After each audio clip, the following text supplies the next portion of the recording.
ಕರ್ನಾಟಕದ ಬಗ್ಗೆ ನನಗೀಗ ಸದ್ಯಕ್ಕೆ ಯಾವುದೂ ಅದು ವಿಷಯ ಗೊತ್ತಿಲ್ಲ. ಕಮಲ್ನಾಥ್ ಅವ್ರದ್ದು ಸುದ್ದಿಗಳು ಸಾಕಷ್ಟು ಬರ್ತಾ ಇದೆ, ಯಾವುದು ಇನ್ನೂ ಫೈನಲ್ ಆಗಿದೆ. ಸರ್, ಮೊನ್ನೆ ಚವ್ಹಾಣ್ ಅವರ ಶಾಲೆ ಕಾಲೇಜುಗಳಲ್ಲಿ ಧಾರ್ಮಿಕ ಆಚರಣೆಗಳನ್ನ ಮಾಡಬಾರ್ದು ಅಂತ ಆದೇಶ ಹೊರಡಿಸಿದೆ ಸರ್ಕಾರ.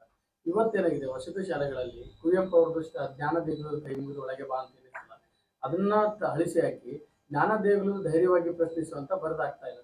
ಅಂದ್ರೆ ಸಂಪೂರ್ಣವಾಗಿ ಹಿಂದೂ ಆಚರಣೆಗಳನ್ನ ಅಥವಾ ಹಿಂದುತ್ವದ ದೇವತೆಗಳನ್ನ ಟೀಕೆ ಮಾಡೋದು ಸರ್ಕಾರದ ಉದ್ದೇಶ. ಇದು ಸರ್ಕಾರದ ಉದ್ದೇಶ. ಜ್ಞಾನ ದೇವರಿಗೆ ಕೈ ಮುಗಿದು ಒಳಗೆ ಬಾ, ಇದ್ರಾಗ ಏನು ತಪ್ಪದ ಹೇಳ್ರಿ? ಸರ್ಕಾರ ಎಷ್ಟು ಒಂದು ಮುಟ್ಟಾಳತನದಿಂದ ವರ್ತಿಸ್ತಾ ಇದೆ ಮತ್ತು ಅಪೀಸ್ಮೆಂಟಿನ ಒಂದು ಪರಾಕಾಷ್ಠೆಯನ್ನು ತಲುಪಿದ್ದಾರೆ, ಹೈಟ್ ಆಫ್ ಅಪೀಸ್ಮೆಂಟ್ ತಲುಪಿದ್ದಾರೆ ತುಷ್ಟೀಕರಣದ್ದು ಅಂತ ಅನ್ನೋದು ಈ ಘಟನೆಯಿಂದ ಸ್ಪಷ್ಟ ಆಗ್ತದೆ. ಮತ್ತು ಕುವೆಂಪು ಅವರ ಒಂದು ಇದು ಇದೆ, ಕುವೆಂಪು ಅವ್ರಿಗೂ ಅಪಮಾನ ಇದೆ. ಅಂದರೆ ಕುವೆಂಪು ನಿಮ್ಮ ಪ್ರಕಾರ ಜಾತ್ಯತೀತ ಆಗಿರಲಿಲ್ವ? ಕಾಂಗ್ರೆಸ್ ಪಾರ್ಟಿ ಮತ್ತು ಕಾಂಗ್ರೆಸ್ ಸರ್ಕಾರ ಎಷ್ಟು ಪ್ರಮಾಣದಲ್ಲಿ ಹಿಂದೂ ವಿರೋಧಿಯಾಗಿದೆ ಅಂತನ್ನೋದು ಇದೇ ಆಧಾರದ ಮೇಲೆ ಸ್ಪಷ್ಟ ಆಗಿದೆ.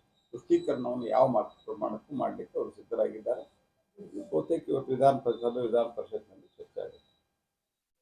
ಈ ಹಳೆ ಹುಬ್ಳಿ ಕೇಸ್ ಏನಾಗಿದೆ, ಎಲ್ರಿಗೂ ಜಾಮೀನು ಸಿಕ್ತು, ಸಂಭ್ರಮಾಚರಣೆ ಮಾಡಿದ್ರು. ನಾನು ಅದಕ್ಕೆ ಆಲ್ರೆಡಿ ಹೇಳಿದ್ದೀನಿ. ಇವರು ಮೊದಲಿನಿಂದ ಬಂದಾಗಿನೂ ಅವ್ರಿಗೆ ಬಿಡಬೇಕು, ಅವ್ರಿಗೆ ರಿಲೀಫ್ ಕೊಡಬೇಕು ಅಂತ ಅನ್ನೋದು ಪತ್ರ ವ್ಯವಹಾರಗಳು ನಡೆಯಿತು. ಮಂತ್ರಿಗಳು ಪತ್ರ ಬರೆದಿದ್ರು, MLAಗಳು ಪತ್ರ ಬರೆದಿದ್ರು. ಇವ್ರಿಗೆ ಆ್ಯಸ್ ಯೂಶ್ವಲ್ ಮತ್ತು ತುಷ್ಟೀಕರಣದ ಒಂದು ರಾಜಕಾರಣದ ದೃಷ್ಟಿಯಿಂದ ಅವ್ರ ಅಮಾಯಕರು, ಅವ್ರು ಬಿಡಬೇಕು. ಅಮಾಯಕರನ್ನು ನೀವು ಯಾರು ತೀರ್ಮಾನ ಮಾಡೋರು?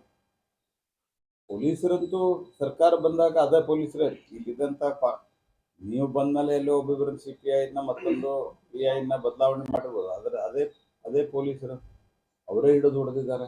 ಅವತ್ತಿನ ಕಮಿಷನರ್ ಕಾರ್ ಮೇಲೆ ಅಟ್ಯಾಕ್ ಮಾಡಿದರು, ಕಮಿಷನರ್ ಮೇಲೆ ಅಟ್ಯಾಕ್ ಮಾಡಿದರು, ಪೊಲೀಸ್ ಇನ್ಸ್ಪೆಕ್ಟರ್ ಮೇಲೆ ಅಟ್ಯಾಕ್ ಮಾಡಿದರು.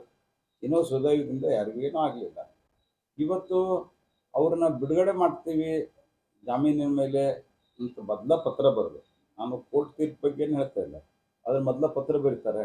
ಇದರರ್ಥ ಕೋರ್ಟ್ನಲ್ಲಿ ಇವರು ಸರಿಯಾದ ರೀತಿಯಲ್ಲಿ ತನ್ನ ಆರ್ಗ್ಯುಮೆಂಟನ್ನು, ಮಾಹಿತಿಯನ್ನು ಈ ಬೇಲ್ ಪಿಟಿಷನ್ ಬಂದಾಗ ಮಾಡಲಾರದೆ ತಮ್ಮ ಸಮ್ಮತಿಯನ್ನು ಕೊಟ್ಟು ಅದು ಬಿಡುಗಡೆ ಆದಂಗೆ ಕಾಣ್ತದೆ.